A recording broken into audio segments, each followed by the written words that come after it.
चलो आगे चलते हैं, नेक्स्ट स्लाइड पे चलते हैं।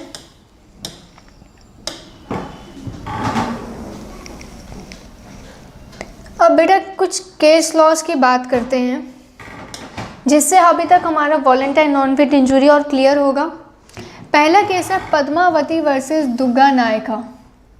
कौन से ईयर का है? 1975 का केस है, बहुत पुराना है। आप देख सकते हैं टॉट में जो कोई भी केस है रिसेंटली बहुत कम आते हैं, मोस्टली कैसे आते हैं 90s या 80s के टाइम पे केस है। While the driver was taking petrol at the petrol pump, driver petrol ले रहा है पेट्रोल पंप से, ठीक है। क्या हुआ? टू स्ट्रेंजर्स तो क्या किया, दो स्ट्रेंजर्स ने लिफ्ट मांगी इन ए जीप। यहाँ तक बात क्लियर है? एक ड्राइवर है जो पेट्रोल भरवा रहा है अपनी जीप में, दो स्ट्रेंजर आए, उन्होंने लिफ्ट मांगी। The front wheel failed and the jeep become uncontrolled. क्या हुआ? कंट्रोल हो गई। Both the strangers were thrown away. क्या हुआ? इंजरी क्या हुई? Thrown away. नोटिस करो जिन वर्ड्स को मार्क किया जा रहा है, केस इजीली समझ आएगा। The spectator there by injuring the plaintiff, here the defendant was not held liable. Defendant कौन था यहाँ पे? डिफेंडेंट है हमारे ड्राइवर सर जो गाड़ी चला रहे हैं, इनके ऊपर केस किया गया या इनके मालिक के ऊपर केस किया गया कि तुम्हारी गाड़ी से इन दो का एक्सीडेंट हुआ है। ये हैं हमारे प्लेंटिफ। तो यहाँ पे जो डिफेंडेंट ने एक्सक्यूज़ लिया है वो क्या है? वॉलेंटाइन नॉन फिट इंजूरिया, ठीक है, मैक्सिम वॉलेंटाइन नॉन फिट इंजूरिया। Here the defendant was not held liable, reason being as a stranger, ठीक है बेटा। जब एज अ स्ट्रेंजर आप किसी से लिफ्ट मांगते हैं तो उसके बाद अगर गाड़ी में एक्सीडेंट होता है या कोई भी लॉस होता है तो उसके लिए आपका ड्राइवर लायबल नहीं होगा, रीज़न बीइंग वॉलेंटाइन नॉन फिट इंजूरिया। प्लस एक चीज़ देखना, हम यहाँ पे एक डिफेंस और यूज़ कर सकते हैं जब आप आगे पढ़ेंगे। वो डिफेंड है कल जो मैंने आपको बताया, इनएविटेबल एक्सीडेंट। कौन सा एक्सीडेंट? Inevitable accident. कुछ ऐसे एक्सीडेंट होते हैं हमारे डिफेंडेंट के पास, कौन कौन से? दो हैं, वॉलेंटाइन नॉन फिट इंजूरिया और इनएविटेबल एक्सीडेंट। जब आप इनएविटेबल एक्सीडेंट पढ़ेंगे तब आपको ये दोबारा से केस देखने को मिल सकता है। मीन्स हमारा जो ड्राइवर था, कहाँ गया हमारा ड्राइवर? हमारे जो ड्राइवर थे इन्हें इन्फॉर्मेशन नहीं थी, आइडिया नहीं था कि ऐसा लॉस हो सकता है। उसकी वजह से क्या हुआ? फ्रंट व्हील फेल हुआ, गाड़ी गिर गई। गाड़ी के गिरने की वजह से प्लेंटिफ्स को चोट आ गई। प्लेंटिफ ने केस फाइल किया तो ड्राइवर ने बोला या उनके ऑनर ने बोला वॉलेंटाइन नॉन फिट इंजूरिया। क्यों? अपनी मर्जी से आके बैठे थे, अपनी कंसेंट दी थी उन्होंने। दूसरा डिफेंस क्या यूज़ हो सकता है? Inevitable accident. जब भी आप टॉट पढ़ेंगे इट इज़ नॉट नेसेसरी कि एक ही तरीके का डिफेंस अवेलेबल हो। मोस्ट ऑफ द टाइम ऐसा हो सकता है कि एक से ज़्यादा डिफेंस भी अवेलेबल हो सकते हैं, ठीक है। तो इस केस को हम याद कैसे करेंगे? क्या है हमारा केस? देखो, पद्मावती दुग्गा नायका 1975 में क्या कर रहे हैं? पेट्रोल पंप पे गए हैं पेट्रोल भरवाने के लिए, ठीक है। पद्मावती हैं और दुग्गा नायका हैं, वो कहाँ गए हैं? वो पेट्रोल भरवाने के लिए 1975 में पेट्रोल पंप पे गए। वहाँ उन्हें दो स्ट्रेंजर मिल गए, उसके बाद उनके साथ मिसहैपनिंग हो गई, ठीक है। यहाँ तक क्लियर है? एक बार केस का नाम और ईयर देख लो, फिर आगे चलते हैं।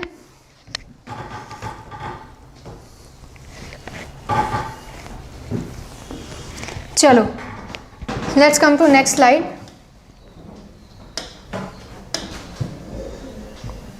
आई होप यहाँ तक क्लियर है। एक और केस है हमारे पास, R versus William. Defendant was singing coach.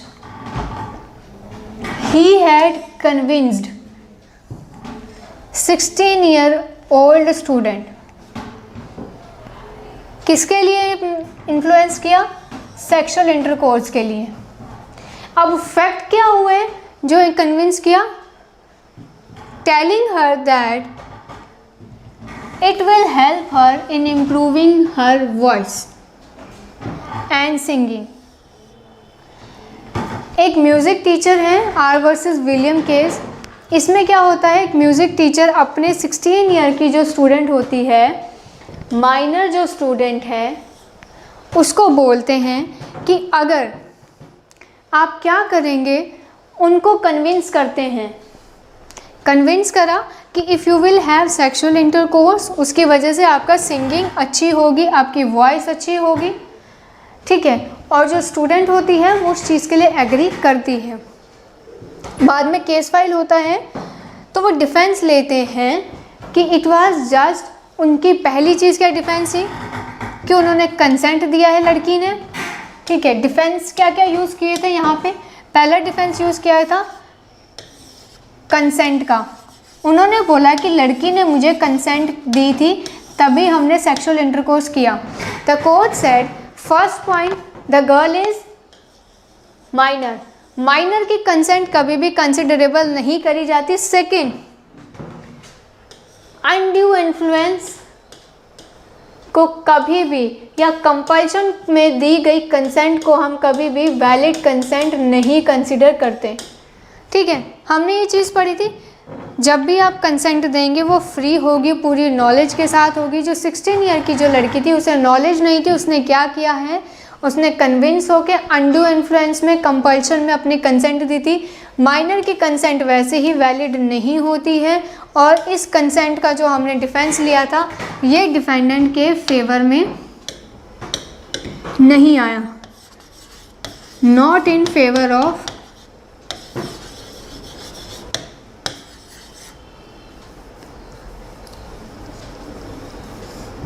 Defendant, ठीक है। यहाँ तक क्लियर है। कौन सा केस है?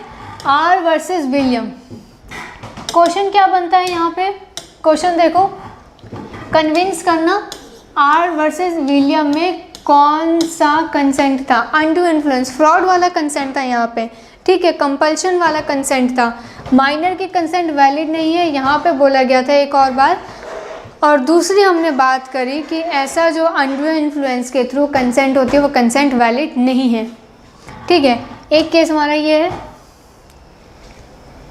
आई होप यहाँ तक क्लियर है। आगे चलते हैं।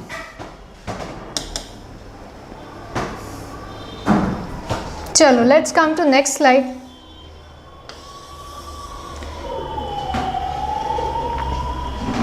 हर जगह आप वॉलेंटारी नॉन फिट इंजरी, आप वॉलेंटरली काम किया था, इस एक्सक्यूज़ को बार बार यूज़ नहीं कर सकते, ठीक है।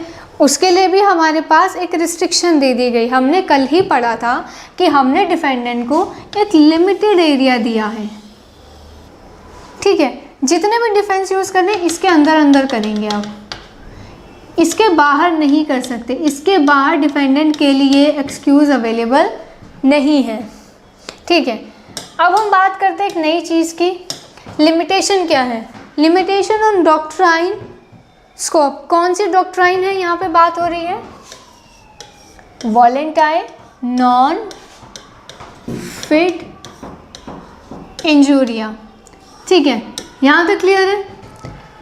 क्या है लिमिटेशन? रेस्क्यू केसेस और unfair contract terms act 1977। Rescue cases की अगर हम बात करते हैं बेटा, most of the time suppose एक घर में आग लग रही थी, ठीक है। एक्सक्यूज़ किसने यूज़ करे थे? वॉलेंटारी नॉन फिट इंजूरिया के डिफेंडेंट ने यूज़ करे थे। डिफेंडेंट के फेवर में था ये डिफेंसेस। इसके लिए भी एक्सेप्शन है कि डिफेंडेंट एक पर्टिकुलर पॉइंट पे कुछ नहीं कह सकता। उसका एग्जांपल है rescue cases. For an example, कहीं पे आग लग जाती है, उस आग को बुझाने के लिए वहाँ के कुछ लोग या कुछ एक इंडिविजुअल होते हैं, एक जिस घर में आग लगी थी वहाँ पे वो क्या करते हैं, वो हेल्प करने के चक्कर में उनका थोड़े बहुत हाथ बर्न हो जाते हैं या कहीं पे नुकसान हो जाता है। किसी भी तरीके के रेस्क्यू के केसेस जो होते हैं, सिंपली इस चीज़ को ध्यान रखना है। ये एग्ज़ाम में डायरेक्टली जो पूछा जाता है, क्वेश्चन क्या आता है वो हम बाद में डिस्कस करेंगे, लेकिन पहली चीज़ हमें जो पढ़नी है वो क्या है, रेस्क्यू केसेस में और अनफेयर कॉन्ट्रैक्ट टर्म्स एक्ट 1977 में ये एक तरीके की लिमिटेशंस है हमारे वॉलंटरी नॉन फिट इंजूरिया पे। ठीक है, रेस्क्यू किसी भी तरीके का रेस्क्यू हो रहा है, not an applicable. Second, unfair contract terms act 1977 का एप्लीकेबल नहीं होता, बट स्टिल यहाँ पे उस चीज़ का लिमिटेशन होगी, वो डिफेंस में यूज़ नहीं होगा। क्वेश्चन क्या बनते हैं हमारे पास, पहला क्वेश्चन बनता है what are the limitations doctrine. ये डायरेक्ट क्वेश्चन है हमारे पास, इन 2 पॉइंट से हमेशा डायरेक्ट क्वेश्चन आते हैं। कौन से 2 लिमिटेशन है, रेस्क्यू केसेस और अनफेयर कॉन्ट्रैक्ट टर्म्स एक्ट 1977। इन 2 टर्म्स को लिख लेते हैं, फिर आगे चलते हैं।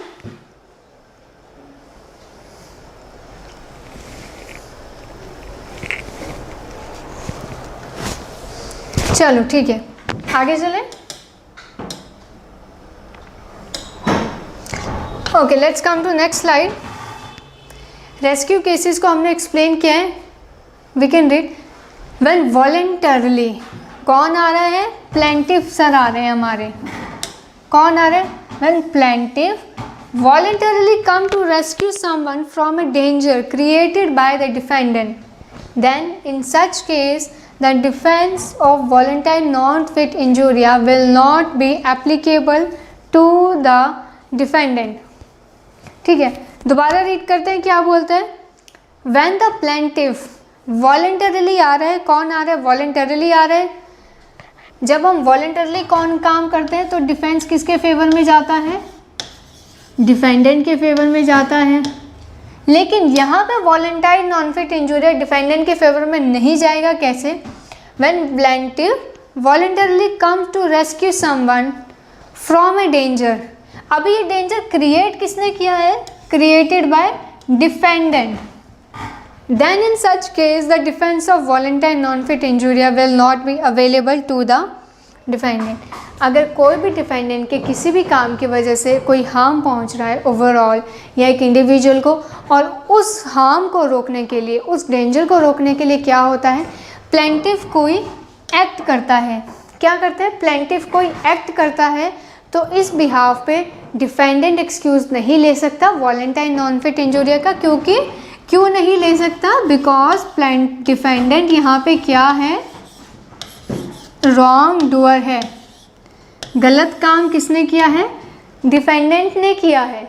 तो डिफेंडेंट के अगर गलत काम को रोकने के लिए अगर प्लेंटिफ अपनी मर्ज़ी से, कंसेंट से आगे आते हैं और उस रेस्क्यू में अगर प्लेंटिफ को कोई लॉस होता है, तो वो वॉलंटरी नॉन फिट इंजूरिया का डिफेंस डिफेंडेंट के फेवर में नहीं जाएगा। क्यों नहीं जाएगा, क्योंकि यहाँ पे डिफेंडेंट रॉन्ग डूअर है।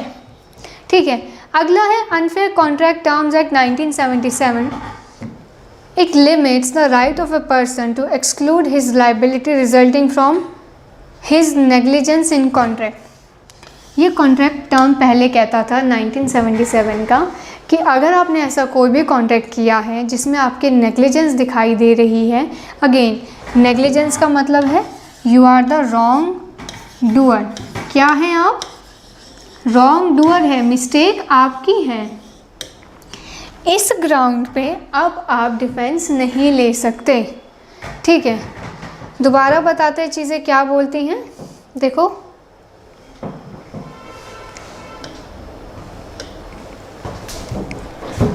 क्या बोला है, प्लेंटिफ ने वॉलंटरली काम किया, डिफेंडेंट को फिर भी डिफेंस नहीं मिलेगा। क्यों नहीं मिलेगा, बिकॉज डिफेंडेंट यहाँ पे रॉन्ग डूअर है। सेम चीज़ डिफेंडेंट को यहाँ डिफेंस क्यों नहीं मिलेगा वॉलंटरी का, क्योंकि यहाँ पे भी जो गलत काम का इनिशिएटिव है वो किसने लिया है, डिफेंडेंट ने लिया है। ठीक है, ये हमारे एग्ज़ाम में अंदर से ना आके डायरेक्टली पॉइंट वाइज पूछा जाता है कि कौन से 2 लिमिटेशंस हैं जो वॉलंटरी नॉन फिट इंजरी के ऊपर डबल लेयर बनाते हैं। अभी आपको बताती हूँ कि हमने किया क्या है। ये देखो, ये रहा ऑफेंस, ठीक है, ये है हमारा ऑफेंस, ठीक है। इसके ऊपर क्या किया, डिफेंडेंट ने डिफेंस लिए, कोई भी 8 डिफेंस में से एक डिफेंड लिया, ठीक है। उसके बाद भी इन डिफेंसेस के ऊपर एक लिमिटेशन लगी हुई है,